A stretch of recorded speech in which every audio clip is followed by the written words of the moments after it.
The rumor mill wasn't just whispering this week. Oh no, it was screaming. It was absolutely howling. If you have been anywhere near the eFed scene in early 2026, you knew the narrative. It was written in stone. Right. The consensus was absolute. The war was over. The three-letter war was done. The new wrestling federation, the NWF, was dead. Buried. Put a tombstone on it.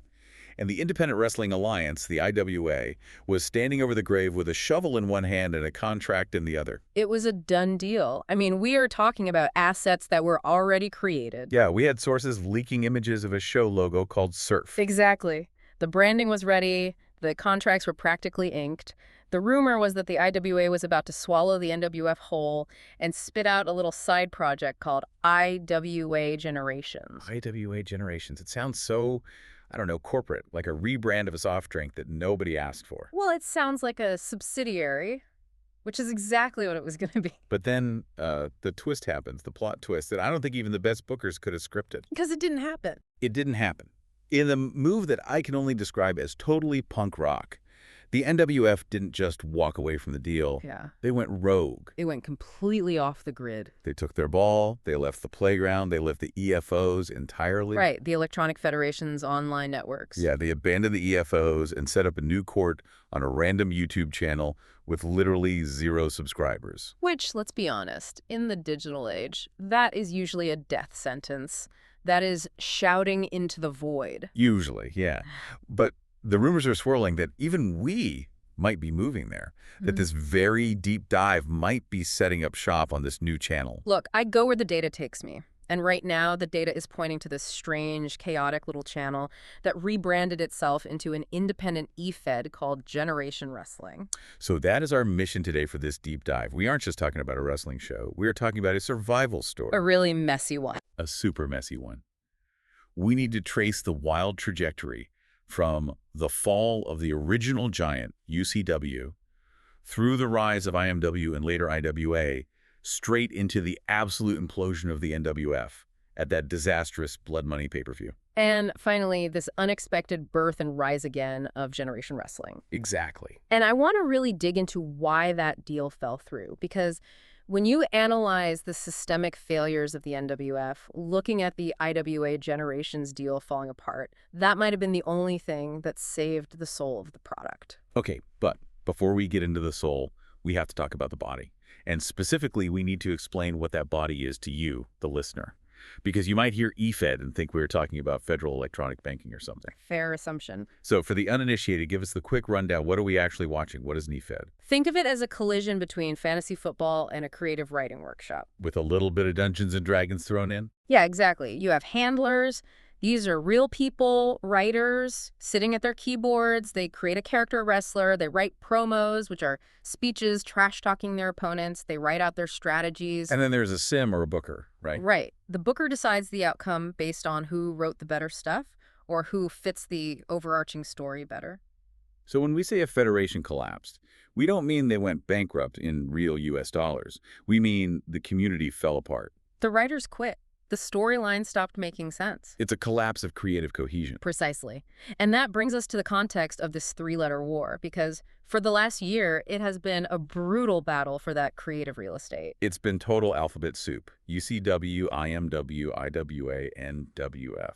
It can be daunting to track, but really, you just need to know the major players. Let's start with the fallen giant, UCW, Utah Championship Wrestling. UCW is the classic case of a legacy brand that totally forgot what it was. I was looking through the archives for this deep dive, and it felt like it was having an identity crisis every other week. It was. One week, it looks like a backyard wrestling tape from the 90s, and the next, it's trying to be polished. And that was its downfall. UCW was trying to serve 3 different masters at the exact same time. It had this gritty, underground aesthetic. But then it tried to position itself as an indie darling, focused on high work rate matches. Work rate meaning how athletic and technically impressive the simulated moves are. Right. And simultaneously, it wanted to be a corporate powerhouse with big sponsors. You can't be a punk rocker and a CEO at the same time. Not successfully. Financially, in terms of server costs and engagement, it was just bleeding out. And while the grandfather's dying, the kids are taking over. Enter IMW, Indie Madness Wrestling. IMW is the disruptor. They didn't care about the corporate image. They were the cool table in the cafeteria. And critically, they started absorbing refugees. Refugees, that's a strong word for people pretending to be wrestlers on the internet. In this ecosystem, it's completely accurate. When a Fed like UCW starts to crumble, your character essentially becomes homeless. Oh, I see. All that creative work you did, gone. IMW gave them a home. And that merger IMW joining forces with the remnants of UCW that created the current juggernaut. The IWA, the Independent Wrestling Alliance. The guys who, until very recently, looked like they had won the Monopoly game. As of February 20th, 2026, the IWA was dominating. They had the stability, they had the roster depth, and they had the history. But then there was the NWF, the new wrestling federation, the wild card in all of this. The NWF was the outlier. While IWA was consolidating power, NWF was just existing, and then it went silent. And in the E-Fed world, radio silence is usually a death knell. Absolutely. And during this whole chaotic period, the talent exchange was insane. It was like a revolving door. You had guys jumping ship left and right. It's fascinating to track the character arcs through the Fed changes. Like, take a guy like Buzz Buzzard. Great example. In the NWF, he's Buzz Buzzard. He jumps to IWA and suddenly he's Bad Luck Brown. It's a complete reinvention. Or Triple R Nicholas Russell Randy. He goes from being IWA's very own, their homegrown talent, to jumping ship to the NWF. It's like a star player leaving a championship team to go play for an expansion team. But the linchpin, the guy who really represents the chaos of this era, has to be Albert Alexander. The man with the frequent flyer miles. He is the constant variable. He was a champion in all three letters. He held the UCW title, he held the IMW title, and he held the IWA World title for 36 days. Now, to a casual listener, 36 days doesn't sound like a dynasty. That sounds like a month. In the real world, sure, but in that specific turbulent era where companies were folding overnight, 36 days was a lifetime. He represented stability when everyone else represented chaos. Exactly. So fast forward to early 2026, the IWA is dominating. They look like the victors. The NWF looks like a casualty of war. And to understand why the NWF looked like a casualty, we have to talk about the dark era. Because this wasn't just a slow decline. No, this was a cliff dive. We are going deep on this. We need to talk about the collapse. Because looking at the timeline, it all seems to pivot around one specific event, episode 6, titled The Fallout. The irony of that title should not be lost on anyone. The fallout ended up being very literal. So, set the stage for us. The foundation of the company, the NWF World Champion, is Nicholas Nikita. He is the anchor. Every E-Fed needs one. The person who legitimizes the belt just by holding it, he is the protagonist of the show. And then real life crashes into the simulation. This is where it gets incredibly ugly. Nikita is arrested in real life. We're talking DUI, we're talking assault. And this wasn't something they could hide. He drove drunk to the arena. And it spilled onto the screen. This wasn't just a backstage rumor on a message board. He attacks F-Kid, who we should note is the absolute fan favorite, the good guy, after a match. And the reports coming out of episode 6, looking back at them, this wasn't a storyline beatdown. No. When you watch the archive footage, it's uncomfortable. It led to real police involvement, security swarming the ring, and ultimately the vacating of the world title. And that's the exact moment the anchor broke. When Nikita was arrested and fired, it removed the gravitational center of the NWF. Without him, the power vacuum wasn't just an on-screen plot point. It felt like the booking committee lost total control of reality. Because they did. Yeah. The audience can tell the difference between scripted chaos and actual chaos. This was actual chaos. And if episode 6 was the slip, the Blood Money pay-per-view was the faceplant at the bottom of the ravine. Blood Money. The name promised violence, but I don't think anyone expected it to be quite so visceral or quite so amateur. I still cringe thinking about the Zara Quill versus Ms. Evelyn incident. Incident is the right word. It was certainly not a wrestling match. So the setup, or the lack thereof, is that Zara Quill storms the ring. There is no bell. There is no referee signaling the start. She just attacks Mrs. Evelyn. And the rumor going into it was that this might be a hair versus hair stipulation, but it played out like an assault. She forcibly shaved Mrs. Evelyn's head. But it wasn't the clean shave you see in a wrestling angle where the loser pays the price and everyone goes home. No, Zara intentionally messed up the hairline. She left it patchy. It was pure humiliation, not competition. And the detail that sticks with me is that Zara, up until this exact point, was the Golden Star standard. She was the one everyone wanted to be, the pristine athlete. Right. And here she is, destroying someone's dignity and then rocking this nose guard, looking like a disfigured villain in black. It shifted the tone of the entire women's division. It went from a competition to a horror movie. Yeah. And here's the core problem. In wrestling, you want heat. You want the fans to be angry at the villain, so they pay to see them get beat. This wasn't that. Exactly. This was bad heat. It just made people feel sad and uncomfortable. That was intentional, or at least semi-intentional darkness. What happened next was purely accidental chaos. The tag team title botch. The infamous ladder match. You had 4 teams. SWORD, the dominant faction, was supposed to win. The booking was clear. The narrative arc was set in stone. All signs pointed to a SWORD coronation. They were the top guys. And then gravity entered the chat. Bryce Youngblood is up on the ladder. He's supposed to take a bump, a wrestling fall, probably get powerbombed off. But instead, he slips. He falls. But he falls with the belts in his hands. And in a ladder match, possession is 9/10 of the law. The referee sees him holding the belts. He has to call it. The bell rings. The Youngbloods are the champions. Can you imagine being in the back when that happened? SWORD's big moment. Weeks of writing entirely ruined by a slip. It creates narrative dissonance. The story says one thing, SWORD is the best, but the result says another. The Youngbloods got lucky. It makes the promotion look amateur. It breaks the immersion for the audience. But nothing, and I mean nothing, compares to the disaster of the main event, the welterweight title match. This was the nail in the coffin. They created this title out of desperation because the world title was vacant thanks to the Nikita arrest. So you have a multi-man match. It comes down to 2 guys. On one side, you have F-Kid, The hero. the guy the crowd absolutely adores, the guy who took the real-life beating from Nikita. He is the emotional favorite. The story demands his victory. It's Wrestling 101. The hero overcomes the odds to restore order. And on the other side is Chang Zi, the emperor. And we need to be clear about Chang Zi. He wasn't hated because he was a good villain. He was hated because of real-world ego. Right. He had a legitimate incident where he punched a referee. He had this fake Zen persona that nobody bought into. Hey, go away heat. Go away heat is the worst thing you can possibly have in this business. It means the fans don't want to see you lose. They just want to change the channel entirely. So F-Kid versus Chang Zi. The crowd is ready for the F-Kid coronation. And then Chang Zi wins. He knocked out F-Kid, clean as a whistle. The reaction was visceral. The crowd chanted bullshit. And not in a fun, playing along kind of way. Sources from the time compared it to WCW in the year 2000. That is the ultimate insult in It wrestling. wasn't a heel winning. It was the audience completely rejecting the product. Yeah. They were saying, we do not accept this reality. And that's when the NWF went silent. Yeah. You also had a scandal involving Griffin Stone and a wrestler named XYZ, just tawdry backstage stuff. The company goes dark. The war seems definitively lost. And this brings us back to the twist at the very beginning of our deep dive. The almost acquisition. The sliding doors moment. The IWA is circling the carcass of the NWF.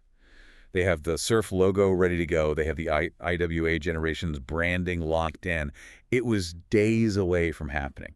But here's the critical analysis we need to do. Why did it fall through?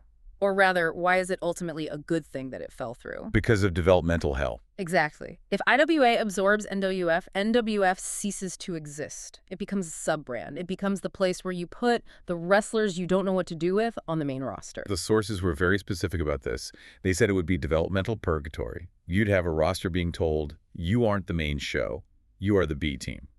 And think about the underlying tragedy of Nicholas Nikita in that scenario. He's sitting in a jail cell. He built this company from the ground up. If he gets out and NWF is just a C-show for the IWA, his entire legacy is erased. There is no throne for him to come back to. None. So, someone, and we still don't fully know who pulled the trigger, decided to pivot. A radical, unprecedented pivot. They leave the IWA ecosystem entirely. They pull out of the deal, and they leave EFOs. And just to clarify for you listening at home, EFOs, Electronic Federations Online. That's the network. That's the platform that hosts these things. It gives you traffic, right? It gives you traffic. It gives you a framework. It gives you legitimacy. Yeah. Leaving EFOs is like a massive YouTuber deciding to leave YouTube and host their videos on a personal server in their basement. Exactly. It's crazy. They moved to a random YouTube channel. Yeah. 0 subscribers. No built-in audience. No algorithmic help at all. Which is basically digital suicide. You were starting entirely from scratch. And they rebrand. Generation Wrestling. It's a bold statement. It says, we are not the old NWF, we are not the IWA, we are something else entirely. It's definitely a punk rock move. You burn the bridge to survive on your own terms. So let's talk about that survival. Generation Wrestling, Episode 1 drops on this new channel. Titled Messy But Alive, which I think is the most accurate review possible for that show. It was rough. We have to be honest about the sources here. It was really rough. There were immense growing pains everywhere you looked. Let's start with the lowlights. Chang Zi. He's still here. The Emperor somehow remains. He's in a mixed tag match. He teams with Sylvia. Now, Sylvia is popular. She's, as the sources literally say, one of the most fan-lusted over women on the roster. Which usually guarantees a massive positive reaction from the crowd. Usually. But she aligns with Chang Zi. They win the match against a team called TL Dr. K, and they both get booed out of the building. This is fascinating data from a booking perspective. It proves that the hatred for Chang Zi is actually stronger than the love for Sylvia. The audience rejected the pairing entirely. It's not heat where they want to see them lose. Right, it's that go-away factor again. It taints anyone he stands next to. And then, okay, we have to talk about Zenk. We unfortunately do. Zenk versus Big Raph. Big Raph is this monster, the master at work. He beats the snot out of Zenk. But the finish, Raph powerbombs Zenk, and the impact reveals something. A diaper. A diaper. Zenk was wearing a diaper under his gear. And the sources heavily indicate this wasn't a gimmick, this wasn't a storyline point. This was an un-kayfabe wardrobe choice. Wait. Un-kayfabe? That means it was real.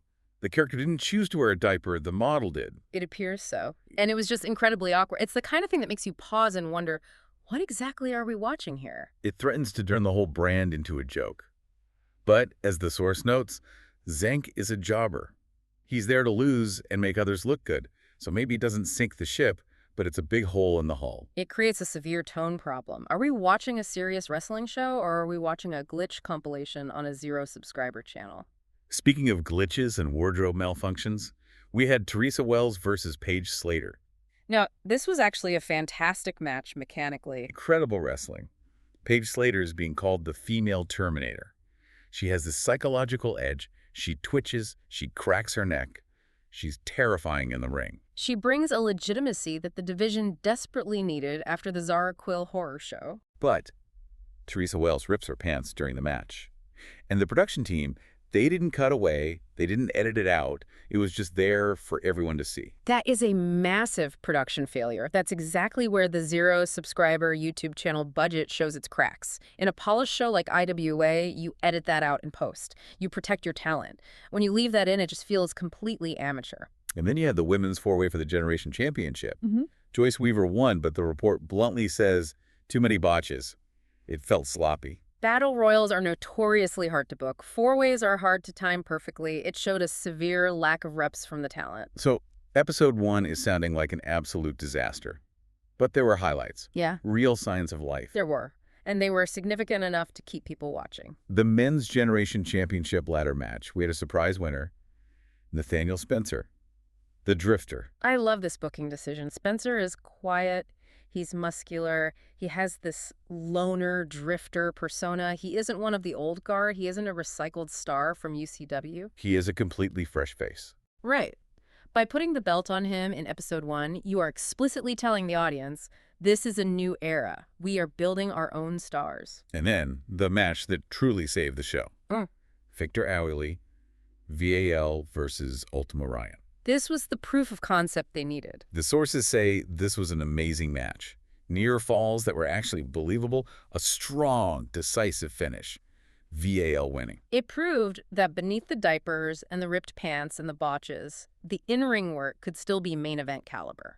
It gave the fans a solid reason to come back for Episode 2. The verdict on Episode 1 is unstable, young, chaotic, but importantly, not dead. And that not dead part is crucial, because if you're not dead, you can improve. Which brings us to Generation Wrestling Episode 2, The Redemption. If Episode 1 was chaos, Episode 2 was direction. This is where the ship stopped spinning in circles and started actually sailing. It started with a massive course correction in the women's division. Zara Quill versus Mrs. Evelyn, the highly anticipated rematch. And remember, the last time they met, Zara practically scalped her in the ring. Zara wins again.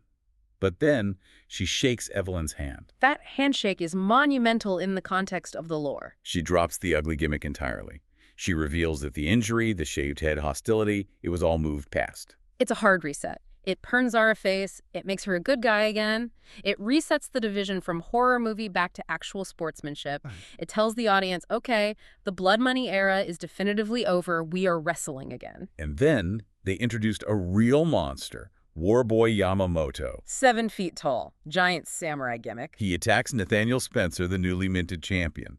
Now, Spencer had been having these weird blackouts during his match with Boiswa. Which is an intriguing plot hook. Is it a medical issue? Is it psychological? Whatever it is, Warboy didn't care. He just chokeslams the champion straight to the mat. That is exactly how you book a monster. You don't have him beat 10 nobodies in squash matches. You have him immediately destroy the guy holding the gold. Instantly, Warboy is a massive threat. But the centerpiece of episode 2, the moment that I think really signaled that Generation Wrestling is here to stay, was the main event. Big Raph versus Victor I. Lee for the vacant world title. The title had been vacant since the Nikita arrest. That's a very long shadow to live under. And VAL, the dark horse, the Lehman, the perfect one. He finally wins it. This is the payoff the fans wanted. VAL is a worker.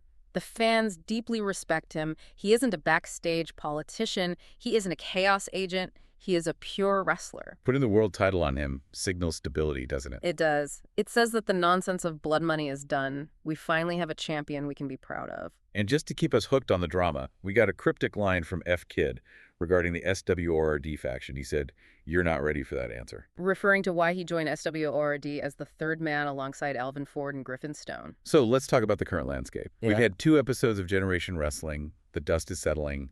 Where do we stand in this new world? We have a very interesting schism happening with SWORD right now. Yeah, talk to me about the 2 SWORDs. So in Generation Wrestling, you have the original SWORD. You have F. Kid, Alvin Ford, and Griffin Stone. The home team, basically. Right. But over in IWA, remember, the Fed that almost bought them out, you have IWA East Coast SWORD. This consists of Malcolm Mooney, Kurt Bombshells, and Nigel Rhymes. These are refugees from the old NWF. So you have the stay-behinds and the defectors both claiming the exact same flag. And currently, the East Coast version is booked as much more dominant. They are winning their matches, which sets up a fascinating potential civil war if the walls between the feds ever come down again. I would pay good money to see that crossover event. Now let's look at the roster depth in Generation Wrestling. Who stands out to you moving forward? Paige Slater is undeniably the breakout star. The female Terminator. The psychological layering there is brilliant. She has these tics, this disorder that makes her violently scratch her neck, but then she pulls out these unexpected, incredibly crisp moves that leave the world in awe. She is a dominant, scary champion. And then you have Boiswa. The anime protagonist. I love this gimmick so much. He has an inner monologue, he wears an eye patch, he does strong style wrestling while literally narrating his own fight in his head. It's highly conceptual, but it works flawlessly because he can actually go in the ring. The wrestling backs up the gimmick. You've also got the Public Enemy Club with Ann Jackson holding it down. Consistency is key for a mid-card. And even the jobbers have character. Zank, despite the infamous diaper incident, keeps his job. He's the caveman gimmick who tries really hard but always comes up short. Every ecosystem needs a bottom of the food chain. Zank fills that role perfectly, giving the rising stars someone to beat. So what is the generation identity? It's not NWF anymore. It's definitely not IWA. It's a hybrid. It's a mutation. You have the high concept, almost theatrical characters like Warboy and Boiswa. You have the serious, gritty workers like VAL and Paige Slater. And then you have the lingering chaos elements like Chang Zi. It feels like a Fed that is figuring itself out in real time. Which is exciting. A polished corporate product like IWA is safe, but it's predictable. Generation Wrestling is messy, it's botchy, but it is undeniably exciting because you really don't know what's going to happen next. That brings us to the big picture. The mission of this deep dive was to trace the death of NWF and the birth of Generation Wrestling. And I think we found that the death was entirely necessary. The 3-letter war didn't end with a peace treaty. It ended with a mutation. NWF had to die so Generation Wrestling could live. The rumor of the IWA acquisition was the ultimate sliding doors moment. If IWA buys them, we get IWA generations. We get a soulless developmental brand where creative careers just go to die. Instead, we have this rogue, zero-subscriber YouTube channel that is fighting for its life every single week. And that sheer desperation breeds creativity. It breeds that punk rock energy we've been talking about. But I want to leave you with one final provocative thought, a thread that hasn't been pulled yet in all of our research. Let's hear it. Nicholas Nikita. The creator himself. He is currently in jail. But he won't be in there forever. Eventually, he is going to get out, and when he does, he's going to come back to a world that has evolved completely without him. The kingdom he built is gone. The name is changed. The belt is around Victor Ailey's waist. So here is the question for you to mull over. When the creator returns, does he try to fit into this new generation? Or does he look at this mutated version of his vision and decide to burn it all down?